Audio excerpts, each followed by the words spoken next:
அப்துல் கலாம் அறிவியல் விவசாய சங்க மாநில தலைவர் ஆபேல் மூர்த்தி தமிழகத்தின் அனைத்து மாவட்டங்களுக்கும் நேரடியாக சென்று விவசாயிகளின் குறைகளை கேட்டறிந்து வருகிறார். இந்நிலையில் மதுரை மாவட்டம் உசிலம்பட்டி தாலுகா பொம்மம்பட்டியில் அப்துல் கலாம் அறிவியல் விவசாய சங்கம் சார்பாக விவசாயிகள் கலந்துரையாடல் நிகழ்ச்சி நடைபெற்றது. இக்கூட்டத்தில் மாநில தலைவர் ஆபேல் மூர்த்தி கலந்து கொண்டு விவசாயிகளின் குறைகளை கேட்டறிந்தார். அப்போது ஊர் பொதுமக்கள் பொம்மப்பட்டியில் ரேஷன் கடை இல்லாததால் தாங்கள் பெரும் அவதிக்கு உள்ளாவதாகவும் பேருந்து வசதி இல்லாததால் மிகவும் சிரமப்படுவதாகவும் தெரிவித்தனர். இது குறித்து சம்பந்தப்பட்ட அதிகாரிகளிடம் தெரிவித்து நடவடிக்கை எடுப்பதாக ஆபேல் மூர்த்தி உறுதியளித்தார். மேலும் இந்நிகழ்வின் போது உசிலம்பட்டி தாலுகா பகுதி தலைவராக மகாமாயன் ஒருமனதாக தேர்ந்தெடுக்கப்பட்டார். அவருக்கு ஊர் பொதுமக்கள் வாழ்த்துக்களை தெரிவித்தனர். இதில் செயலாளர் செல்லப்பாண்டி உள்ளிட்ட நிர்வாகிகள் பலரும் கலந்து கொண்டனர்.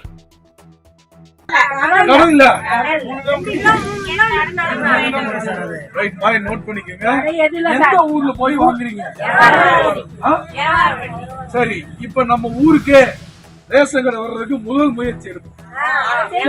ஊர்ல எத்தனை பேர் இருக்கீங்க? 6 வீடு இருக்கு.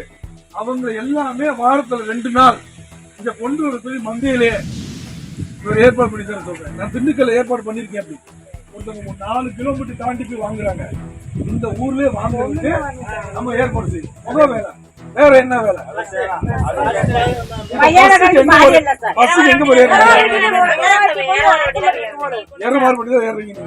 சரி, நம்ம ஊருக்கு பாத்தீங்கன்னா ரோடு சிறுசா இருக்கு. வரும்போது உலகம் உண்டானதுல இருந்து இப்படித்தான் இருக்கும் போது தெரியுது. உங்களுக்கு அதனால மினி பஸ் இருக்குல்ல, கவர்மெண்ட் பஸ், மினி பஸ் போடுறதுக்கு நம்ம கவர்மெண்ட்டுக்கு என்ன செய்வோம்? அப்ளை பண்ணி அதை வாங்குவோம். முதல் ரேஷன் கடை வாங்குறோம், மினி பஸ் வாங்குறோம். அதான் ரொம்ப ரொம்ப உங்களுக்கு களத்து மாடுல இருக்கா? மையானக்கரைக்கு ரோடு இல்ல சார். மையானக்கரை இங்க இருக்கா? மையானக்கரைக்கு ரோடு இல்ல. விவசாயம் இருந்தாலும் விவசாயத்துக்குள்ள நீட்டு போறாங்க. நம்ம தான் வயக்காடு வச்சிருக்கோம், தாண்டி அந்த அரசாங்கம் வச்சிருக்கோம். நம்ம இடம் கொடுத்தா தானே அரசாங்கம் என்ன சொல்லும்? நீங்க இடம் கொடுக்க, எனக்கு ரோடு கொடுக்குறேன்னு. நம்ம ரோடு கொடுப்பாங்களா? இடம் கொடுப்பாங்களா? இல்ல இல்ல, அவங்க கேட்பாங்க, நாங்க ரோடு கொடுத்துறோம், நீங்க இடம் கொடுங்கன்னு கேட்பாங்க. கொடுக்கணும்ல? யாரு வீடு இருக்கு? இல்ல, நம்ம இன்னொன்னு செய்யலாம். நீங்க எதிர்ப்பு தெரிவிக்காம இருந்தீங்கன்னா ஊர் மக்கள் எந்த பக்கம் புறம்போக்கு இருக்கும், பாதையா இருக்கும், அந்த பக்கம் சுடுகாடை மாத்தி கொடுங்க அப்படின்னு கேட்கலாம். நான் சொல்ல புரியுது உங்களுக்கு? எந்த பக்கம் நம்ம வெய்யோட போய் தாசார சொல்லி எந்த பக்கம் நல்ல ரோடு பாதையோட இருக்கோ அங்க எங்களுக்கு சுடுகாடு போட்டு கொடுங்க நேசியல நம்ம கேட்கலாம். கண்டிப்பா நம்ம தொகுதி எம்பி யாரு? யாருக்கு ஓட்டு போட்டீங்க? தங்க தமிழ் செல்வன். இருங்க, தங்க தமிழ் செல்வன் நான் பேசுறேன், புரியுதா? பேசுறேன், நல்ல நண்பர் தான் நான் பேசுறேன். அதனால முத ரேஷன் கடை, அடுத்து மினி பஸ். சரி, இந்த ஊர்ல நமக்கு ஆஸ்பத்திரி போகணும், சுகாதார ஆஸ்பத்திரி எவ்வளவு தூரம் இருக்கு? இங்க இருந்து விக்கிரம் கொள்கை எவ்வளவு தூரம்? சரி, அங்க இருக்க நர்ஸ் அங்க வர்றாங்களா?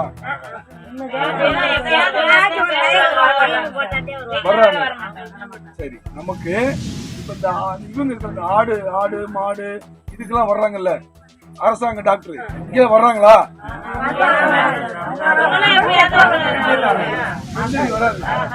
வராது. நாங்கள் எங்களுடைய விவசாயத்தை ஞானத்தோடும் புத்தியோடும் நாங்கள் செய்வோம். குடி போதைக்கு அடிமையாக இருக்க மாட்டோம். ஓட்டு போடுவதற்கு லஞ்சம் வாங்க மாட்டோம். அப்துல் கலாம் கண்ட கனவை இந்த பொம்மை நாயக்கன் பொம்மம்பட்டி ஊருக்கு நாங்கள் எல்லோரும் ஒற்றுமையாக இருந்து அப்துல் கலாம் கண்ட கனவை நினைவாக்குவோம். உறுதியாக நேர்மையாக எந்த வழியும் குறுக்கு வழியும் நாங்கள் கடைபிடிக்காமல் நேர்மையான வழியில் சென்று வெற்றியடைவோம். அப்துல் கலாம் வாழ்க, அப்துல் கலாம் வாழ்க. தேங்க்யூ. ஹலோ.